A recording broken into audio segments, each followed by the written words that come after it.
ప్రజాభీష్టం మేరకు వారి సమస్యలు తెలుసుకుని సంక్షేమ పాలన కొనసాగిస్తున్న ముఖ్యమంత్రి చంద్రబాబుకు తన నియోజకవర్గ ప్రజల తరపున కృతజ్ఞతలు తెలియజేసుకుంటున్నామని కమలాపురం ఎమ్మెల్యే పుత్త కృష్ణ చైతన్య రెడ్డి తెలిపారు.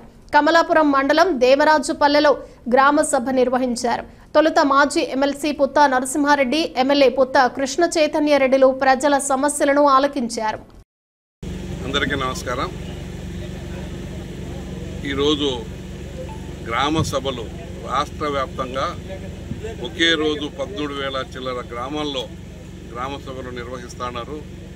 దానికి గౌరవ ముఖ్యమంత్రి గారు కానీ ఉప ముఖ్యమంత్రి గారు కానీ అలాగే అందరూ కూడా ఎక్కడెక్కడ ఏ ఏరియాకు ఆ ఏరియాకు పోయి అందరూ కూడా చేసి తిరుగుతూ ఉన్నారు.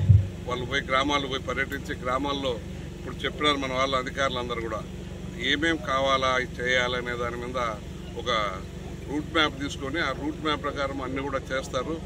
అందులో ఈరోజు మనము కమలాపురం మండలంలోని దేవరాజుపల్లె పంచాయతీలో ఉన్నాం. దేవరాజుపల్లె పంచాయతీకి ఏ ఒక్కటి కూడా లేదు అనుకోకుండా చేపియాలనేదే మా లక్ష్యం. ఆ లక్ష్యాన్ని తప్పకుండా నెరవేర్చేదానికి కూడా మేము గట్టిగా పాటుపడతామని, ఏదైతే ఉన్నాయో ఏదైతే కావాలనో ఈ ప్రజలకు కావాల్సిన సౌకర్యాలు అవన్నీ కూడా చేపించడానికి మేము ఉంటామని తెలియజేసినాం.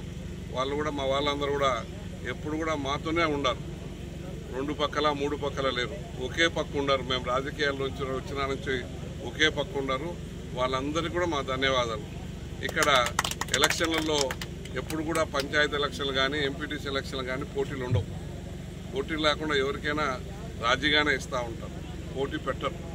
కాబట్టి పోటీలు ఉండరు కాబట్టి అందరూ కలిసి ఒకటి కాబట్టి అభివృద్ధి కూడా బాగా ముందుకు జరుగుతూ ఉంది. ముందు కూడా చేయడం కూడా జరిగింది. ఇప్పటికే ఉన్నాయి. మళ్ళా వేసిన రోడ్డు కూడా కొన్ని ఇబ్బందికరం, అన్ని ఊర్లలో అన్ని చోట్ల కూడా ఉన్నాయి సిమెంట్ రోడ్లు. అయినా ఇప్పుడు పాతగా ఎప్పుడో వేసినారు, ఒక 20 ఏళ్ళ నుంచి వేసినారు, అవన్నీ పోయినాయి అన్నారు. ఆ ఊర్లలో కూడా తప్పకుండా ఎక్కడైతే పోయినాయో బాగలేవో ఆ రోడ్డు కూడా తప్పకుండా వేపిస్తాం. ఇవన్నీ కూడా దాంతోపాటు అధికారులందరినీ కూడా కోరడం జరుగుతుంది. ఏదైనా ఎక్కడైనా సమస్య ఉంటే రెవెన్యూ వాళ్ళు కానీ లేకుంటే మండల వ్యవస్థలో కానీ ఏదైనా ఉంటే అధికారులు కూడా వెంటనే స్పందించి వాళ్ళకు వచ్చిన మా రైతులందరికీ కూడా చేయాల్సింది చేయాలని చేసినాం. దీంట్లో కొంత సర్వేలో కొంత ఇబ్బందికరం ఉంది. మన సర్వే చేసినారు, ఇది ఒక సమ్మాయి పట్ట మాదిరి ఉండింది. అందరికీ ఏం లేకుండా నెంబర్లు ఉన్నాయి. నువ్వు బాగా దాంట్లో ఎక్స్పీరియన్స్ ఉంది కాబట్టి ఇప్పుడు ఎవరి భూమికి ఆ సర్వే నెంబర్లు, ఒకే భూమిలో 10 మంది 20 మంది సర్వే నెంబర్లు వేస్తున్నారు. అట్లా లేకుండా సబ్ డివిజన్ చేసేసి ఒక్కొక్క నెంబర్ పాత నెంబర్లు తీసేసి పైమాసి నెంబర్లు అని పెడతా అన్నారు. అట్లా పైమాసి నెంబర్లు ఈ పంచాయతీకి పెట్టారు. ఎందుకంటే ఎప్పటి నుంచో ఇది జాయింట్గానే అందరూ ఉంటా అన్నారు.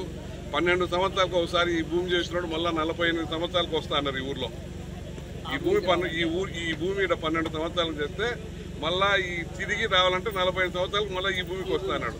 అది లేకుండా మేము ఇదంతా గొడవలు జరుగుతూ ఉంటే దాన్ని కూడా చేసి అందరిది ఎవరి భూమి వాళ్ళకు ఉండేటట్టు కూడా చేసినాం. ఈ మధ్యకాలంలో ఆ భూములు కూడా అందరికి కూడా పాస్బుక్లు ఇచ్చేటట్టు కూడా చేసినాం. ఆ పాస్బుక్లో కొంత వ్యత్యాసం ఉంది.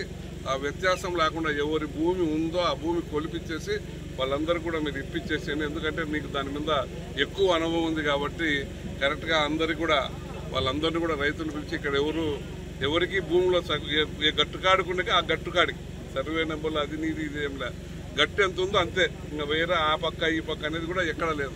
కాబట్టి ఇవన్నీ కూడా చేయాలని కోరుకుంటూ అందరు కూడా ఆన్లైన్లో కూడా రాలేదంట. ఆన్లైన్లో కూడా ఎందుకు రాలేనేది కూడా ఒక్కసారి ఆలోచన చేయండి ఆన్లైన్లో. ఎందుకంటే అవన్నీ అప్పుడు ఒకటే నెంబర్ మీద వస్తాయి చేస్తా అంటారు. అన్ని కూడా ఒకసారి చూడండి, మన వాళ్ళు కూడా పోయి చెప్పండి. అతనికి మంచి అనుభవం ఉంది, చేస్తాడు, చేసే కెపాసిటీ ఉంది కాబట్టి చేస్తున్నారు.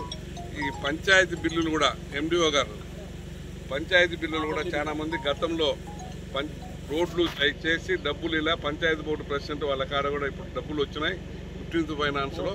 ఆ డబ్బులు కూడా వాళ్ళందరికీ కూడా ఎవరికైతే పాత బిల్లులు ఉన్నాయో ఎవరికి ఉన్నాయో ముందు వాళ్ళకి ఇచ్చేసి తర్వాత కొత్తగా చేసిన వాళ్ళకి ఇవ్వాలని మేము అందరికీ కూడా మనం చేస్తూ అందరికీ నమస్కారం తెలియజేస్తాం. ఈరోజు గ్రామ సభలు రాష్ట్రమంతా జరుగుతూ ఉన్నాయి. కమలాపురం తాలూకాలో కూడా జరుగుతూ ఉన్నాయి. నేను ప్రతి మండలంలో కూడా అటెండ్ అయ్యి వచ్చిన. ఈ యొక్క అవకాశం కల్పించిన ముఖ్యమంత్రి గారికి, అంటే సమస్యలు, ఉపాధి హామీ పనుల మీద, వాళ్లకు గ్యాస్ కనెక్షన్లు, మరుగుదొడ్ల మీద, దేని మీదైనా డిస్కస్ చేయడానికి, వాళ్ళ ఊర్లో కావాల్సిన రోడ్లు, డ్రైనేజీలు సమస్యలపైన డిస్కస్ చేయడానికి ఒక అవకాశం కల్పించినందుకు ప్రతి ఒక్కరు కూడా చంద్రబాబు నాయుడు గారికి కృతజ్ఞతలు తెలియజేస్తున్నారు ప్రజల సైడ్ నుంచి.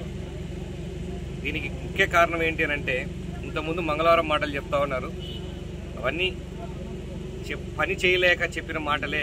చేయాలని ఉద్దేశం ఉంటే ఎక్కడి నుంచి ఫండ్స్ చేస్తారో వాళ్ళకి మేము చేసి చూపిస్తాం నాయకులు అని చెప్పడానికి ముఖ్య కారణం ఈ ఫండ్స్. అంటే 2 నెలల్లో ఒక్కొక్క మండలానికి దగ్గర 3 కోట్ల నుంచి 4 కోట్లు డెవలప్మెంట్ ఫండ్స్ పెడతా ఉన్నారు.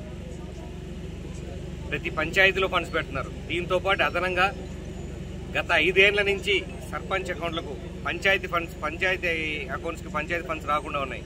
అటువంటిది ఈ 15th ఫైనాన్స్లో ఇప్పుడు 990 కోట్లు దగ్గర పంచాయతీ అకౌంట్స్కి, 450 కోట్లు జల్ జీవన్ మిషన్ కూడా ఇవ్వడం జరిగింది. అంటే అభివృద్ధి చేస్తూ ఉన్నారు, గ్రామ స్వరాజ్యాన్ని నిర్మిస్తూ ఉన్నారు. ఎటువంటి కొత్త అప్పులు తేకుండా ఇవన్నీ చేయగలుగుతున్నారు చంద్రబాబు నాయుడు గారు. ఇవన్నీ చేయగలిగినవే, జరుగుతూ ఉన్నవే. దాన్ని దారి మళ్ళించారు. మళ్ళీ అవి గాడిలో పెట్టడానికి, ప్రజల వాళ్ళకి ఏం కావాలో తెలుసుకొని వాళ్ళ తగ్గట్టు పని చేయాలని చెప్పేసి ఆయన నిర్ణయించుకున్నారు. కాబట్టి ఈరోజు గ్రామసభలు జరుగుతూ ఉన్నాయి.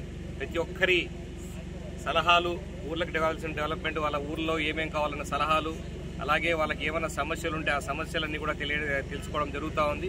వీటి మీద ఖచ్చితంగా దాని ప్రకారం ఎవరైనా సమస్యలు తీర్చడం జరుగుతుంది. డెవలప్మెంట్కి ఫండ్స్ ఏవి ఇంపార్టెంట్ అని చెప్పి దానికి తగ్గట్టు అలాట్ చేయడం జరుగుతుంది. ఈ 2 నెలల్లో మా కమలాపురం కాన్స్టిట్యూన్సీలో 30 కోట్ల వరకు డెవలప్మెంట్ ఫండ్స్ పెట్టడం జరుగుతుంది. ఈరోజు రేపటి నుంచి పనులు స్టార్ట్ అవుతాయి. మళ్ళీ ఒక 5-6 నెలల తర్వాత మళ్ళీ రివైవ్ చేసి నెక్స్ట్ ఏం వర్క్స్ కావాలో అవి చేసుకుంటూ పోతూ ఉంటాం. 5 ఏళ్లలో, వచ్చే 5 ఏళ్లలో ఎక్కడే కూడా సిమెంట్ రోడ్లు కానీ, డ్రైనేజీలు కానీ, మంచినీటి సమస్య కానీ లేకుండా చేయడమే మా మేము ప్రాధాన్యం ఇస్తున్నాం. దానికి మా బాధ్యత కూడా. అవన్నీ కూడా తెలుసుకొని మీ అందరి గ్రామ సభల్లో, ఇప్పుడు మేము పోలేని గ్రామ సభలన్నింటిలో కూడా ఇవన్నీ కలెక్ట్ చేయడం జరిగింది. వాటన్నిటి ప్రకారం ప్రతి ఒక్కటి కూడా తీర్చడానికి మేము ప్రయత్నిస్తామని చెప్పి తెలియజేసుకుంటాను. ఈ ప్రభుత్వాన్ని మళ్ళీ గాడిలో పెట్టిన చంద్రబాబు నాయుడు గారికి, అంటే ప్రజల వద్దకే వచ్చి వాళ్ళ సమస్యలు తెలుసుకుని ప్రజల వద్దల పాలనట్టుగా చేసిన చంద్రబాబు నాయుడు గారు మరొకసారి కృతజ్ఞతలు